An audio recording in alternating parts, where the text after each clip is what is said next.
성경 말씀 함께 보겠습니다. 오늘 우리에게 주시는 하나님 말씀은 신약성경 요한계시록 6장 3절 4절 말씀입니다. 찾으셨으면 제가 봉독하겠습니다. 둘째 인을 떼실 때에 내가 들으니 둘째 생물이 말하되 오라 하니 이에 다른 붉은 말이 나오더라. 그 탄 자가 허락을 받아 땅에서 화평을 제하여 버리며 서로 죽이게 하고 또 큰 칼을 받았더라. 아멘. 오늘은 일곱인의 비밀 두 번째 시간으로 하나님 말씀 대언하겠습니다. 우리는 지난주부터 일곱인으로부터 시작되는 심판에 대하여 함께 말씀을 나누고 있습니다. 그런데 이 심판에 대한 말씀을 살펴볼 때 한 가지 좀 기억해야 될 것이 있습니다. 그것은 일곱인, 일곱 나팔, 일곱 대접으로 표현되는 이 심판은 이 땅의 마지막 날에 일어나는 재앙이 아니라는 것입니다. 이 모든 것은 일곱인부터 시작해서 일곱 나팔, 일곱 대접에 나오는 재앙들은 마지막 때가 가까웠다는 표시로 우리들이 살아가는 오늘의 삶 가운데 일어나는 현실의 문제다라는 것입니다. 그래서 오늘 우리가 살아가는 지금 이 시대에 적그리스도들도 있고, 그리고 전쟁도 일어나고, 기근도 일어나고, 여러 가지 전염병도 일어나는 이런 일들이 벌어지는 것이죠. 그런데 중요한 것은 그것이 마지막 날이 가까울수록, 주님께서 오실 날이 가까울수록 더욱더 심해져 갈 것이다 라는 것입니다. 그래서 우리가 요한계시록을 접할 때 조금 한 가지 생각해야 될 것이요, 이 요한계시록은 마지막 날에 일어날, 내일, 미래에 일어날 책이다, 장차 일어날 일들을 기록한 책이다 라고만 생각해서는 안 돼요. 오히려 이 요한계시록은 오늘의 현실 가운데서 예수 그리스도를 믿는 그리스도인으로서 우리들이 어떻게 살아야 할지에 대해서 말씀하시는 책입니다. 현실에 가까운 책이죠.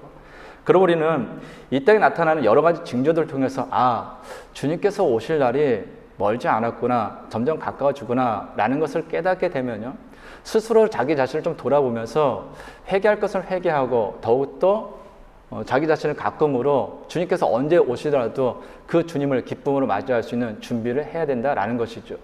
이것이 하나님께서 사도 요한을 통해서 우리에게 요한계시록을 주신 진짜 목적이다라는 것입니다.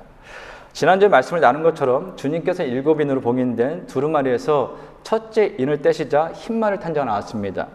흰말을 탄 자는 활을 가지고 면류관을 쓰고 나아가서 이기고 또 이기려고 하였습니다. 흰말을 탄 자는 그리스도를 흉내내는 적그리스도다라고 말씀을 드렸습니다. 예수 그리스도를 대적하는 적그리스도가 흰말을 탄 이유는 사람들로 하여금 자신이 그리스도다라고 속게끔 하려고 했다라고 말씀드렸습니다. 그리고 이 땅의 마지막 때가 가까울수록 더 많은 적그리스도들이 나타나게 될 것입니다. 그런데 우리들이 기억해야 할 것은 적그리스도는 이단과 사이비 집단과 같은 종교적인 모습으로만 나타나는 것은 아니다라는 것입니다. 때로는 정치적인 모습으로도 등장하고 때로는 경제적인 모습으로도 등장한다라는 것이죠. 사실 적그리스도가 이단이나 사이비 집단의 모습으로 나타난다면요, 우리가 좀 정신을 바짝 차리고 성경을 통하여 좀 더 구분하고 살펴보면은 그 유혹을 피할 수도 있습니다.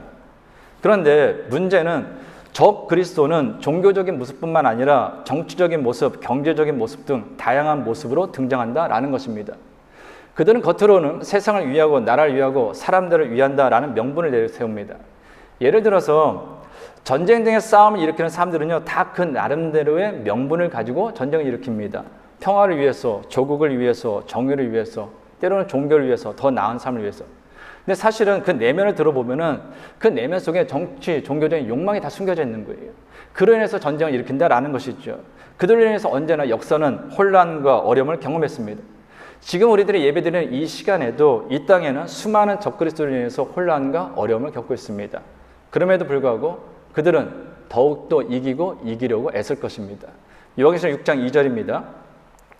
이에 내가 보니 흰 말이 있는데 그 탄 자가 활을 가졌고 면류관을 받고 나아가서 이기고 또 이기려고 하더라. 수많은 다양한 모습의 적그리스도들이 계속해서 나타나서 우리를 유혹하고 우리를 힘들게 할 것입니다. 그럼에도 불구하고 우리가 그 유혹과 공격에 두려워하지 않아도 되는 이유가 있습니다. 이것이 중요한 건데요, 그 이유는 무엇이냐? 적그리스도가 아무리 애를 쓴다 할지라도 그들은 결국 이기지 못하기 때문입니다. 그래서 방금 읽은 2절 하반절을 보면요, 적그리스도는 이기고 또 이기려고 하더라라고 기록하고 있는 걸 볼 수가 있습니다. 이기고 이기려고 한다는 것은 이기고 이기려고 노력만 할 뿐이라는 거예요. 이기고 이기려고 하지만 결국에는 이기지 못한다라는 것을 이야기하는 것입니다. 그래서 우리는 두려워할 필요가 없는 거예요. 걱정할 필요가 없는 거예요. 아무리 온갖 술수를 쓰고 온갖 방법을 동원해서 우리를 이기려고 한다 할지라도 그들은 이길 수 없기 때문입니다. 결국 마지막 날에 이기시는 분은 누구냐? 오직 주 예수 그리스도 외에는 없습니다. 요한계시록 17장 14절입니다. 그들이 어린 양과 더불어 싸우려니와 어린 양은 만주의 주시요 만왕의 왕이심으로 그들을 이기실 터이요 또 그와 함께 있는 자들 곧 부르심을 받고 택하심을 받은 진실한 자들도 이기리로다. 마지막 날에 이기시는 분은 누굽니까? 만주의 주시오 만왕의 왕이신 어린 양이신 예수 그리스도라는 거예요. 근데 우리가 생각해야 될 것은 그날에 주님만이 그 승리를 누리는 것이 아니다라는 것입니다. 성경은 어린 양이신 주님과 함께 있는 자들 곧 하나님의 택하심과 부르심을 받아 적그리스도의 온갖 유혹과 속임수 핍박과 박해 속에서 오직 하나님과 예수 그리스도에 대한 그 믿음, 충성을 다한 백성들도 어린 양이신 예수 그리스도의 그 승리에 참여하게 된다라고 말씀하고 있습니다. 무슨 얘기예요? 인생을 살면서 적그리스도에서 힘들고 어려울 수 있다는 거예요. 경제적으로, 정치적으로 온갖 어려움을 경험할 수 있다는 것입니다. 그들은 우리를 공격해서 우리를 이기려고 할 것입니다. 우리에게 패배를 주려고 할 것입니다. 그런데 성경이 우리에게 보여주는 마지막 장면은 무엇이냐? 결국 이기는 것은 예수 그리스도이며 그 예수 그리스도와 함께한 우리라는 거예요. 승리는 우리에게 보장되어 있다라는 것입니다. 이 사실을 알면 문제가 될 게 없는 것이죠. 어떤 상황 속에서도 걱정하고 불안하고 두려워할 필요가 없습니다. 왜요? 승리는 결국 우리의 것이기 때문인 것입니다. 그래서 어떤 상황 속에서도 때로는 정치적인 것이 정치적인 마음에 들지 않을 수도 있습니다. 경제적인 환경이 마음에 들지 않을 수도 있습니다. 종교적인 환경이 마음에 들지 않을 수 있어요. 이 세상의 많은 것들, 인간관계 모든 것이 마음에 들지 않을 수도 있습니다. 그럼에도 불구하고 주님과 함께 오늘을 견디고 주님과 함께 오늘을 살 수 있는 이유는 무엇이냐? 결국에는 주 예수 그리스도 안에서 우리가 승리할 것이기 때문인 것이죠. 그러므로 사랑하는 성도 여러분, 때로 힘들고 어려운 일이 있다 할지라도요, 오늘을 견디십시오. 그리고 오늘을 주님과 함께 사십시오. 반드시 마지막에 승리는 성도들에게 주어질 것입니다. 오늘 보면 3절, 4절입니다. 둘째 인을 떼실 때 내가 들으니 둘째 생물이 말하되 오라 하니 이에 다른 붉은 말이 나오더라. 그 탄장 허락을 받아 땅에서 화평을 제하여 버리며 서로 죽이게 하고 또 큰 칼을 받았더라. 둘째 인을 떼자 이번에는 붉은 말이 나왔습니다. 붉은색은 죄, 미움, 증오, 싸움, 전쟁, 살육 등을 의미하는 색입니다. 그래서 붉은 말은 무엇을 의미하냐? 전쟁을 의미하는 거예요. 전쟁. 구약 성경을 보면 하나님께서 전쟁을 심판의 도구로 사용하셨던 장면들을 우리가 볼 수 있습니다.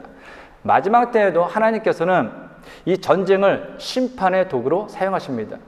그래서 방금 읽은 4절을 보면요, 붉은 말을 탄 자가 허락을 받았다라고 기록하고 있는 거예요. 하나님의 허락을 받아서 전쟁을 시작한다라는 것이죠. 그런데 여기서 우리가 중요하게 생각할 것이 있습니다. 오해하지 말아야 될 것인데요. 그것은 하나님께서 그러면 전쟁을 일으키도록 사람의 마음과 환경을 조장한다라는 것은 아니라는 거예요. 예를 들어서 이런 거죠. 지금 세계적으로 가장 시끄러운 것이 러시아의 푸틴이 우크라이나를 침공하면서 전쟁이 일어나는 거 아닙니까? 그러니까 우리가 이걸 오해하면은 하나님께서 그러면은 러시아의 푸틴의 마음을 움직여서 전쟁을 일으키려고 하셨다. 그래서 푸틴을 전쟁을 하고 싶지 않았는데 우크라이나를 침공했다. 이렇게 오해할 수 있는 거거든요. 그것이 아니라는 거예요. 중요한 것은 그 뒤에 나오는 구절인데요. 붉은 말을 탄 자가 허락을 받아 땅에서 무엇을 제어해버렸습니까? 무엇을 제어했죠? 화평을 제어했다. 화평. 이것은 무엇을 얘기하냐? 하나님께서 인간의 악함을 제한하지 않으시고 인간의 본성 그대로 두셨다라는 거예요. 이런 것이죠. 사람은 화평을 원하는 속성이 아닙니다. 근데 하나님께서 그 악함, 분열과 다툼 이런 걸 좋아하는 그 사람의 그 악한 본성에서 그냥 하나님께서 그것을 제한하셔서 화평을 두셨는데 그것을 그냥 버려버렸다라는 거예요. 그래서 니네 하고 싶은 대로 해봐. 놔뒀더니 일어난 것이 바로 전쟁이다라는 것입니다. 사람의 본성이요, 선하다, 착하다라고 생각하는 사람들인데요, 그건 착각입니다. 인간의 본성은 선하지 않습니다. 아이들을 키워보면 알아요. 아이들이 세상에 태어나서 젖먹일 때도요, 뭐 형제가 있거나 이렇게 뭐 다른 아이들 같이 있을 때 보면요, 부모나 주변 사람들 가르쳐 주지 않아도 아이들은요, 내 걸 챙깁니다. 하나가 있으면요, 양보하는 것이 아니라 어떻게든 내가 더 뺏으려고 해요. 심지어 두 개가 있어도 내가 하나를 들고 있음에도 불구하고 상대방 걸 뺏으려는 것이 인간의 마음인 거예요. 우리가 어릴 때부터 아이들에게요, 좋은 걸 가르치지 나쁜 걸 가르치지 않거든요. 거짓말해라, 사람을 때려라, 뭐 부모에게 막해도 된다, 친구 관계 나쁘게 된다, 뭐 우상을 숭배해도 된다, 뭐 성적으로 이런 얘기 전혀 안 하잖아요. 그럼에도 불구하고요, 가르쳐주지 않아도 나쁜 것은 알아서 더 찾아서 잘한다라는 거예요. 이유가 뭔지 아십니까? 인간의 본성이 악하기 때문이에요. 그래서 사도 바울은 이러한 인간의 본성에 대해서 로마서를 통해서 다음같이 이야기합니다. 좀 길어요. 긴데 제가 읽어드릴 테니 어떤 모습들이 있는지 한번 화면을 잘 보시기 바랍니다. 로마서 1장 24절에서 32절 말씀입니다. 그러므로 하나님께서 그들을 마음의 정욕대로 더러움에 내버려 두사 그들의 몸을 서로 욕되게 하게 하셨으니 이는 그들이 하나님의 진리를 거짓 것으로 바꾸어 피조물을 조물주보다 더 경배하고 섬김이라. 주는 곧 영원히 찬송할 이시리로다. 아멘.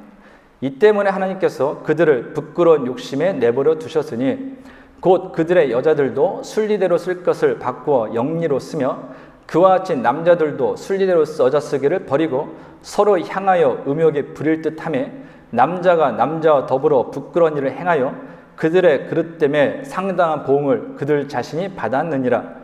또한 그들이 마음에 하나님 두기를 싫어하며 하나님께서 그들을 그 상실한 마음대로 내버려 두사 합당하지 못한 일을 하게 하셨으니 곧 모든 불의, 추악, 탐욕, 악의가 가득한 자요 시기, 살인, 분쟁, 사기, 악독히 가득한 자요 수근수근하는 자요 비방하는 자요 하나님께서 미워하시는 자요 능욕하는 자요 교만한 자요 자랑하는 자요 악을 도모하는 자요 부모를 거역하는 자요 우매한 자요 배약하는 자요 무정한 자요 무자비한 자라.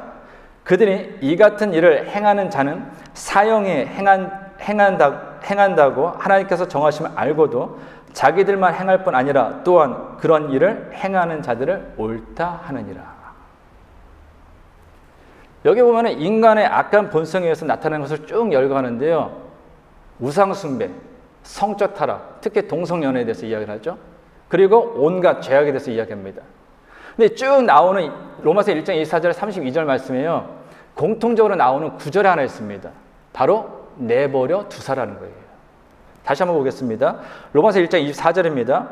그러므로 하나님께서 그들을 마음의 정욕대로 더러움에 내버려 두사 그들의 몸을 서로 욕되게 하게 하셨으니. 로마서 1장 26절입니다. 이 때문에 하나님께서 그들을 부끄러운 욕심에 내버려 두셨으니 곧 그들의 여자들도 순리대로 쓸 것을 바꾸어 영리로 쓰며. 로마서 1장 28절입니다. 또한 그들이 마음에 하나님 두기를 싫어하며 하나님께서 그들을 그 상실한 마음대로 내버려 두사 합당하지 못한 일을 하게 하셨으니. 하나님의 진노 중에서 가장 무서운 진노가 무엇인지 아십니까? 내버려 두는 거예요. 정욕대로 더러움에 내버려 두고 욕심에 내버려 두고 상실한 마음, 즉 비인격적인 상태에 내버려 두는 것입니다. 그 결과 우상 숭배하고 성적으로 타락하고 합당하지 못한 일, 즉 악을 행하고 불의를 행하며 탐욕스럽고 시기하고 살인하고 분쟁하고 수근수근하고 비방하고 교만하고 악을 도모하고 부모를 거역하는 등의 온갖 죄악을 저지른다라는 것입니다. 이것이 인간의 본성이에요. 그래서 하나님께서는 양심과 말씀 등을 통하여서 인간의 악한 본성을 제한하시는 거예요. 하나님께서 제한하셨다, 이 붙들어 주셨던 것을 만약에 놓아버리면 인간은 자신의 욕심과 욕망을 이루기 위해서 전쟁과 우상숭배와 성적 타락과 살인 등의 온갖 죄악으로 이 땅을 물들게 할 수밖에 없다라는 것입니다. 디모데후서 3장 16절 17절입니다. 모든 성경은 하나님의 감동으로 된 것으로 교훈과 책망과 바르게 함과 의로 교육하게 유익하니 이는 하나님의 사람을 온전하게 하며 모든 선한 일을 행한 능력을 갖추게 하려 함이라. 아멘. 그래서 하나님께서 말씀을 주신 거예요.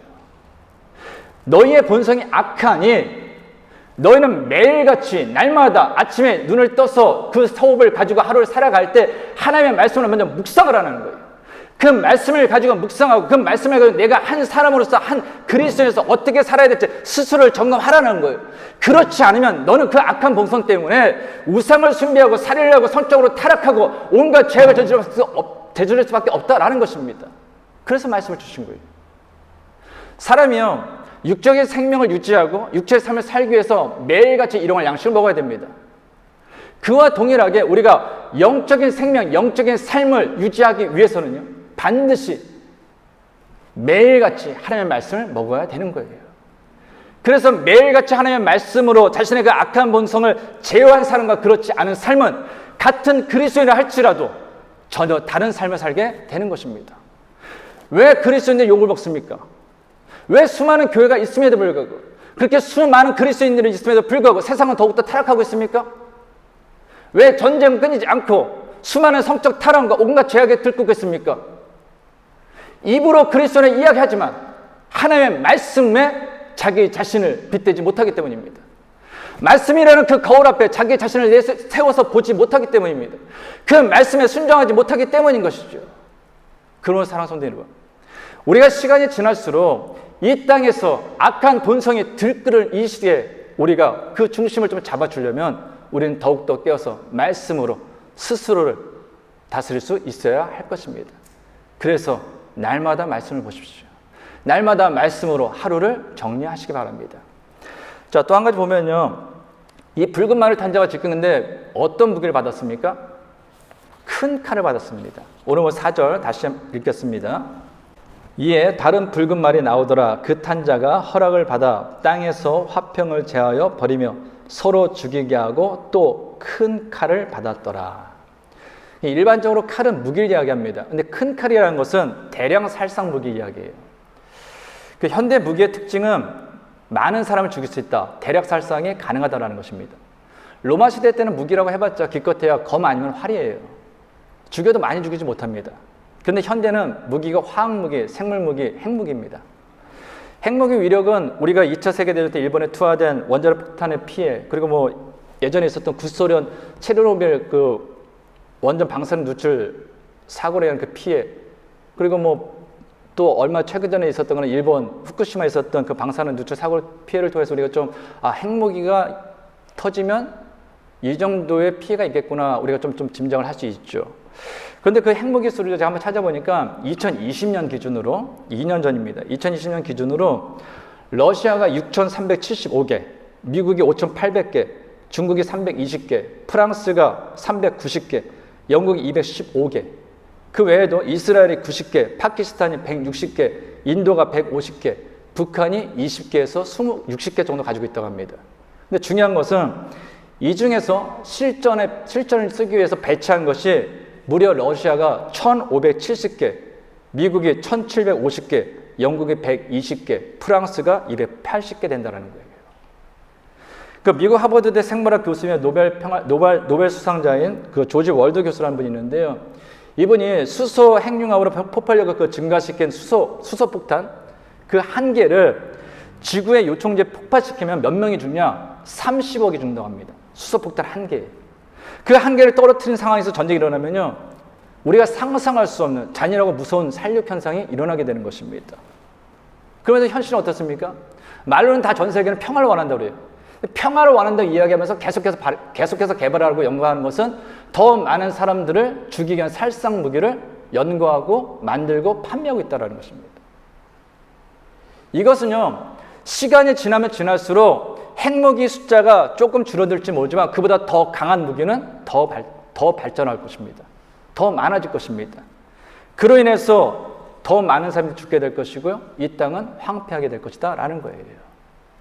그런데 제가 오늘 좀 말씀을 드리고 싶은 거는, 사람을 죽이는 것은 이 전쟁이나 살상 무기뿐만은 아니라는 것입니다. 시간이 지날수록 사람들의 마음과 육체를 병들게 하고 심지어 죽음에 이르게 하는 것은요, 말과 댓글, SNS와 유튜브, 언론 등입니다. 사실 전쟁이나 살상무기, 우리가 살아가는 일상의 현실 가운데서는 좀 실감이 안 날 수 있어요. 먼 얘기, 다른 나라는 얘기, 이럴 수 있습니다. 그런데 말과 댓글, SNS, 유튜브, 언론, 이런 것들은 언제 어디서나 누구나 쉽게 접할 수 있는 이미 삶의 일부분이 된 지가 오래됐죠. 물론 좋은 말, 좋은 댓글, 좋은 SNS, 좋은 정보를 담은 유튜브나 언론 등은 지치고 피곤한 인생을 살아가는 현대인들에게 많은 위로도 되고 힘도 되는 것은 분명합니다. 근데 반대의 경우가 있지 않습니까? 악한 말, 악한 댓글, 악한 SNS, 잘못된 정보는 물론 심지어 가짜 정보를 전하는 유튜브, 언론도. 이런 것들은요, 사람들의 마음에 실 수 없는 상처와 아픔을 줍니다. 심지어 사람을 죽여요. 그리고 사람과 사람, 사회와 사회, 나라와 나라를 분열시킵니다. 시간이 지날수록 많은 사람들을 죽이는 그 대량살상 무기와 그것을 사용하는 전쟁터는요, 인터넷과 매스 미디어 현장이 될 것입니다. 그래서요, 무분별하게 그냥 누가 얘기했대, 어디서 봤대, 어느 유튜버가 얘기했대, 어떤 언론사가 얘기했대 라는 그 한쪽 주장만 듣고 믿어버리면 치우친 인생이 될 수 있습니다. 말 그대로 내 스스로 내 인생을 살아가는 것이 아니라 주변에 나오는 그 정보, 그 내용에 의해서 이끌려가는 꼭두가시 같은 인간이 될 수 있다는 거예요. 그래서 우리는 옳고 그름, 참과 거짓을 판별할 수 있는, 구분할 수 있는 지혜가 있어야 됩니다. 이를 위해서 가장 중요한 거는요, 한쪽에 치우치지 않아요. 누군가가 그런 얘기를 했다, 어디선가 그런 걸 얘기했대. 그러면 그 반대쪽의 이야기도 좀 들어볼 수 있어야 된다는 것입니다. 그리고 가장 중요한 건 내가 이것이 옳은지 그른지, 이것이 참인지 거짓인지 내가 찾아보고 내가 판단할 수 있는 그 능력을, 그 열심을 가져야 된다는 거예요. 오늘날 가장 큰 문제는요, 누가 그랬더래, 어떤 사람이 그랬더래, 어떤 유튜브가 그랬더래, 어떤 언론사가 그랬더래, 어느 나라에서 그랬더래. 그냥 들려오는 그 소문에 의해서 모든 것을 판단해버리는 이것이 가장 문제가 된다라는 것입니다. 내가 좀 찾고 구분할 수 있는 지혜를 기울여야 됩니다. 그때 악인들 꾀를 따르지 않고 죄인들의 길에 서지 않고 오만한 자리에 앉지 않는 복 있는 사람, 생명을 살리는 사람, 진리를 따르는 사람이 된다라는 것이죠.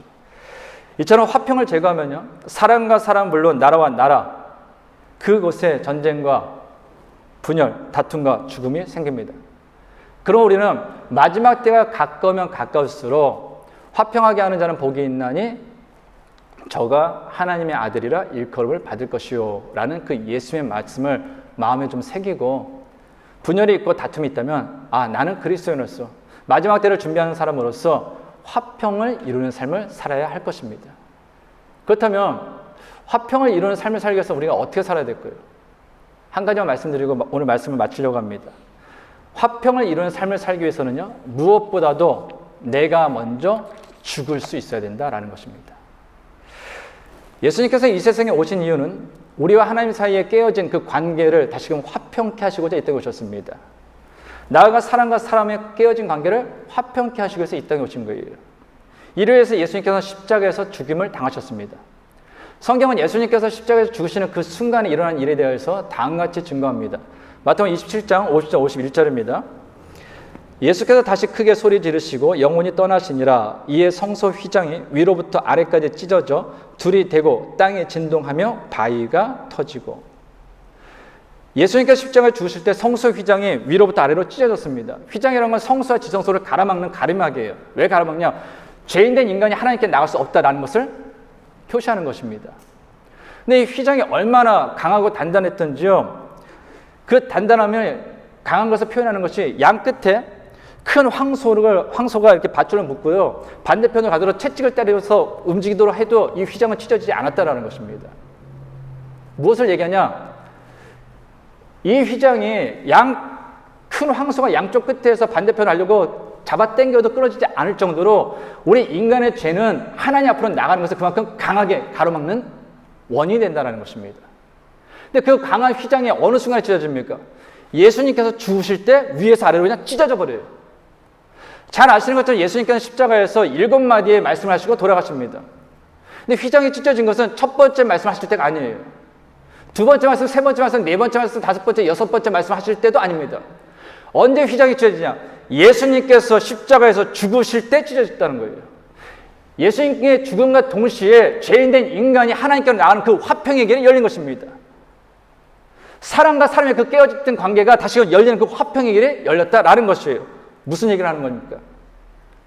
화평을 이루는 길은 예수님과 같이 죽을 때에만 가능하다라는 것입니다. 히브리서 10장 19절 20절입니다. 그러므로 형제들아 우리가 예수의 피를 힘입어 성소에 들어갈 담력을 얻었나니 그 길은 우리를 위하여 휘장 가운데로 열어놓으신 새로운 살 길이요 휘장은 곧 그의 육체니라. 아멘. 예수님의 십자가 죽음이 있었기에 하나님과 사람과 사람의 길이 열리고 화평케 된 거예요. 그래서 십자가는 뭐라고요? 위로는 하나님과 사람의 화평, 옆으로는 사람과 사람의 화평을 이야기하는 거예요. 인생을 살면서요, 인간관계를 하면서 다투지 않는 인생은 없습니다. 간혹 가다가 TV를 보면은 뭐 연예인들 부부나 이런 분들 보면은 결혼해서 한 번도 싸운 적이 없다라고 이야기하는 사람들이 있어요. 와, 대단하다라는 생각이 듭니다. 근데 어느 순간에 들려오는 소리 보면은 이혼했대요. 아니면 오랜 별거 중이래요. 저는 사실 이렇게 생각하는 제가 맞다는 얘기는 아니고 저희 집 얘기를 하는 거예요. 저도 목사하고 와이프도 사모지만 어떨 때는 그러더라고요. 아, 목사님은 사모님은 뭐 싸우지도 않고 이러시겠죠. 이런 분들이 있어요. 조금 이렇게 좀 너무 거룩하게 생각하시면 우리는 절대 안 그렇습니다. 어떨 때는 너무 평탄해요. 잔잔해요. 그럼 속으로 그래요. 아, 불안하다. 네. 이게 태풍이 오기 전에 이게 잔잔하면 좀 불안하다. 아, 이거 조만간 한번 되게 싸우겠구나 이런 생각이 들어요. 그럼 싸워요. 싸우면 또 화해하고 또 깨끗해집니다. 인간관계는 다 다툴 때가 있어요. 부모와 자녀, 부부관계, 뭐 형제 사이, 친구 사이, 교인 사이에도 다툴 때가 있습니다. 이거는 너무나 지극히 자연스러운 거예요. 근데 문제는 무엇이냐? 다툰 후에 화해까지의 그 시간이 길어지면 안 된다는 거예요. 저는 가급적이면 다투면 그날 해결하려고 합니다. 될 수 있으면 아침에 일어나기 전까지 해결하려고 해요. 그것도 안 돼서 좀 길어지면 적어도 예배드리기 전까지는 무조건 해결한다라고 생각해요. 왜 그러냐? 다툰 뒤에는요, 화해는 반드시 때가 있어요. 그 때를 놓치면요, 서먹서먹해집니다. 서먹서먹해지면 그 뒤에는 멀어지는 거예요. 멀어지면 그 다음부터는요, 부부도 남이 되는 거예요. 형제도 남이 되는 겁니다. 부모, 자식도 남이 되는 거고, 친구도 남이 되는 거고, 교인도 남이 되는 거예요. 그래서 반드시 다툰 후에는 빠른 화해의 때를 찾아서 화해를 해야 됩니다. 근데 왜 그 서먹함이 길어지냐? 이유는 단 하나입니다. 내가 먼저 죽지 않기 때문이에요. 내가 먼저 죽지 않으니 뭐가 문제가 되는 거예요? 자존심이 문제가 되는 겁니다. 자존심 때문에 손을 내밀 수가 없는 거예요. 화해의 제스처를 취할 수 없는 것입니다. 내가 분명히 어떨 때는 잘못한 건 있어요. 내가 잘못해서 다툴 때가 있죠. 그런데 내가 먼저 죽지 않으니 내 자존심도 살아있으니 그러니 내 잘못을 인정하기 싫은 거예요. 그래서 이 화해의 때가 점점 늦춰져서 결국 관계가 끊어진다는 것입니다. 그래서요, 우리가 화평을 이루는 삶을 살려면요, 죽어야 되는 거예요. 누가? 네가 아니라 내가. 그리스도인들이 가장 좋아하는 성경 구절 중에 하나, 묵상하는 성경 구절, 암송하는 성경 구절 하나가 갈라디아서 2장 20절이지 않습니까? 내가 그리스도와 함께 십자가에 못 박혔나니 그런지 이제는 내가 사는 것이 아니라 누가 사는 거라고요? 내 안에 계시는 그리스도께서 사시는 것이다. 난 이제 십자가에 죽었어. 과거에 나, 죄 같은 나, 못된 짓 하던 난 다 죽었어. 이제는 내 안에 사신 예수 그리스도 사시는 거예요. 얼마나 감격하면서 눈물을 흘리면서 신앙생활 합니까? 그런데 문제는 관계가 깨어지면 희한하게도 그 십자가에 못 박은 과거의 내가 다시금 살아나는 거예요. 그리고 마음이 꽁해지죠. 이런 괘씸한. 내가 왜? 나 잘못한 거 없는데. 이렇게 되는 거거든요. 주님께서 원하시는 거는 네가 예수 그리스도를 믿는 순간 예수 그리스도와 함께 못 박혔으면 과거에 네 자존심 먼저 손 내밀지 못했던 네 잘못을 인정하지 못했던 너도 같이 못 박았다라는 거예요. 그리고 누가 사는 겁니까? 그럼에도 불구하고 내가 잘못하지 않았음에도 불구하고 저 사람이 먼저 손 내밀지 않았음에도 불구하고 손을 먼저 내미시는 주님, 죄인된 나를 먼저 찾아오셔서 나를 대신해 십자가에 주신 그 주님, 그 주님의 마음으로 먼저 손을 내미는 그것이 바로 화평을 이루는 그리스도인의 삶이다라는 것입니다. 우리는 지금 예수님의 고난과 죽음을 묵상하는 사순절 기간을 지내고 있습니다. 사순절이요, 이번 사순절 기간에 이거 하나만 해도 우리는 성공하는 거죠. 아니요, 평생 동안에 성공하는 거죠. 예수의 죽음 때문에 내가 하나님과 화평이 됐다. 사람과 사람이 화평이 됐다. 아, 그럼 나도 정말 힘들고 어렵지만, 정말 힘든 거 어려운 거 알아요. 저도 설교 준비하고 설교하지만 이런 부분 할 땐 저도 굉장히 찔립니다. 저도 가끔 가다가는 생각하기 싫은 사람이 있죠. 용서하기 싫은 사람이 있죠. 근데 이런 말씀을 준비하고 떠올리면 하나님 앞에서 이거 어떻게 말하죠? 하면서도 저를 자꾸 죽이는 거예요. 제가 잘못했습니다. 제가 아직도 멀었습니다. 성도님들과 같이 나누는 걸 같이 해보자는 거예요. 같이. 힘듭니다. 어렵습니다. 사람과 사람 관계 하는 게 정말 어려워요. 그러나 할 수 있어요. 왜요? 주님께서 그렇게 하셨거든요. 주님께서 우리와 함께 하시거든요. 그 주님께서 할 수 있도록 우리에게 힘과 능력을 주시거든요. 그러므로 저와 여러분이 시간이 지나면 지날수록 점점 더 분열되는, 또한 갈등이 많아지는 이 땅 속에서 그리스도인으로서 내가 먼저 죽는 그 삶을 통하여서 화평을 이루는 하나님의 사람 될 수 있기를 간절히 주님의 이름으로 축원합니다.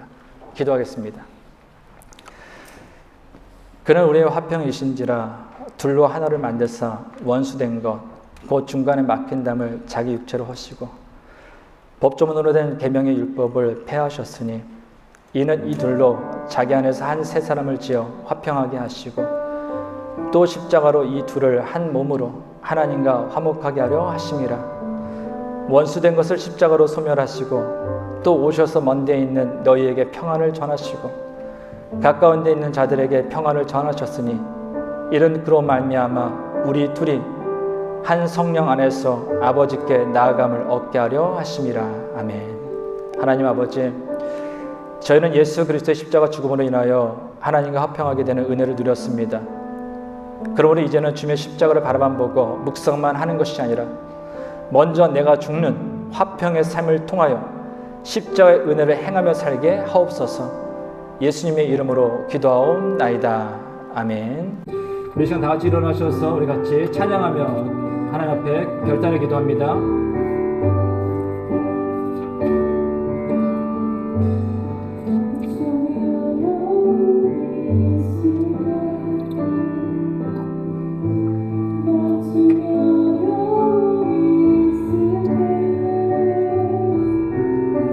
마음속에 어려움이 있을 때 주님 내게 먼저 오사 내 마음을 만지고 주님 앞에 나올 수 없을 때 주님 앞에 나올 수 없을 때 주님 앞에 나올 수 없을 때 주님 날 먼저 안으시네. 마음속에 어려움이 있을 때 마음속에 어려움이 있을 때 마음속에 어려움이 있을 때 마음속에 어려움이 있을 때 주님 내게 먼저 오사 내 마음을 만지고 주님 앞에 나올 수 없을 때 주님 앞에 나올 수 없을 때 주님 앞에 나올 수 없을 때 주님 날 먼저 안으시네. 그럼에도 불구하고 날 사랑하시는 내 하나님의 사랑 나의 모든 걸 덮고 그럼에도 불구하고 날 알아주시는 내 하나님을 부를 때 아버지라 부르죠. 그럼에도 불구하고 날 사랑하시는 내 하나님의 사랑 나의 모든 걸 덮고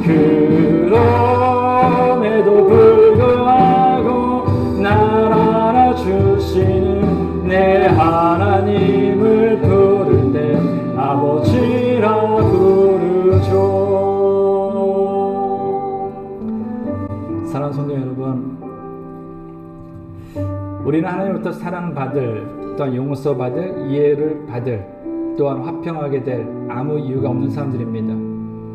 오히려 하나님 앞에서 우리는 부끄러운 게 참 많죠.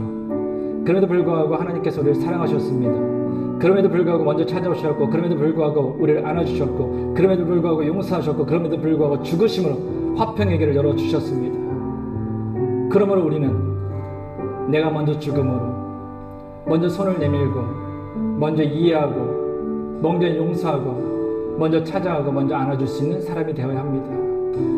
그것이 주님께서 마지막 때를 사랑 우리에게 원하시는 모습이기 때문입니다. 우리 시간 기도할 때, 주님, 내 과거의 모습 온전히 주님 앞에 십자가에 내려놓게 하시고, 온전히 주님을 믿는 그 믿음 가운데서 주님을 따라서 내가 먼저 죽음으로 화평을 이루는 그 삶을 살게 하여 주옵소서. 화평을 이루게 하여 주옵소서. 우리가 같이 주님 앞에 기도하겠습니다. 하나님 정말 감사드립니다. 하나님께서 함께 해주셔서 우리를 사랑하여 주시고, 우리가 진짜로 주 앞에 다시 나가게 하여 주시오. 주님의 그 크신 은혜 가운데서 주 앞에 나아가시오. 진짜 화평을 이루게 하여 주시오. 주 앞에 기도하게 해 주시오. 주님을 찬양하게 해 주시오. 주 앞에 기도하게 해 주시오. 주의 말씀을 나누게 해 주시오. 주 앞에 무릎 꿇게 해 주시오. 주의 예배하게 해 주시오. 정말 감사드리며 이 모든 것을 하나님의 그럼에도 불구하고 사랑이었습니다. 하나님이셔 그럼에도 불구하고 우리는 삶에 대해서 네가 먼저 죽지 못하므로, 내가 내 자신을 여전히 생각하므로, 아버지 우리는 먼저 용서를 구하지 못하고, 우리는 먼저 나와 스스로를 내밀지 못하고, 우리는 먼저 화평을 이루는 삶을 살 못했다. 너무나 많은 주 앞에 고백합니다. 아버지 이제는 오늘 주 앞에서 내 과거의 모든 것을 주 앞에 십자가에 못 박게 하여 주셔서, 내 자녀들도 못 박게 하여 주셔서, 이제는 온전히 주님을 믿는 그 믿음 가운데 내 안에 계신 예수 그리스도가 살게 하여 주시고, 하나님이셔 이제는 진짜 내가 먼저 죽음을 먼저 손을 내게 하여 주시오. 먼저 잔등처럼 내려놓으므로 먼저 잡아가게 하여 주시오. 먼저 이해를 하시게 하여 주시오. 먼저 용서하게 하여 주시오. 화평 이루 소리 모두가 되게 하여 주셔서, 그래서 마지막 때가 되어가시오. 우리 그리스도를 통해서 이 땅에도 화평을 이루게 하여 주시오. 하나님께서 주시는 그 날을 준비하시니 모든 것을 있도록 제 인도하여 주셔서, 그래서 주께 언제 하셔서 우리는 화평을 이루는 삶에서 옆에 서게 해 주시오. 하나님과 차가운 주도의 여러분을 인정하게 해 주시오. 화평을 이루신 네가 내 자녀를, 내 아내를, 내 딸을 나아가며 직접할 수 있는 우리 모두 할 수 있도록 주여 인도해 주시오. 그래서 있는 가운데 사신 이가 내게 되어 있어. 그래서 이 땅에 주를 알지 못할 많은 사람들, 선지가 들어오고 가는 사람들, 그들 인들이 주를 알고 지켜 나오면서 그들이 권박하게 벌릴 수 있는 모든 주의 걸 갚아서 낼 수 있도록 주여 우리를 사용하여 주시옵소서. 오늘 주님 이제는 우리 주 예수 그리스도의 은혜와 하나님의 크신 사랑과 성령님의 교통하심이 예수 그리스도의 십자가 죽음으로 인하여 하나님과 화평하게 되는 은혜를 누린 자들로서 이제는 내가 먼저 죽는 화평의 삶을 통하여 십자가의 은혜를 행하며 살기를 원하는 모든 성도들과 가정과 세워주신 기업 위에 이제부터 영원까지 함께 하시기를 간절히 축원하옵나이다. 아멘.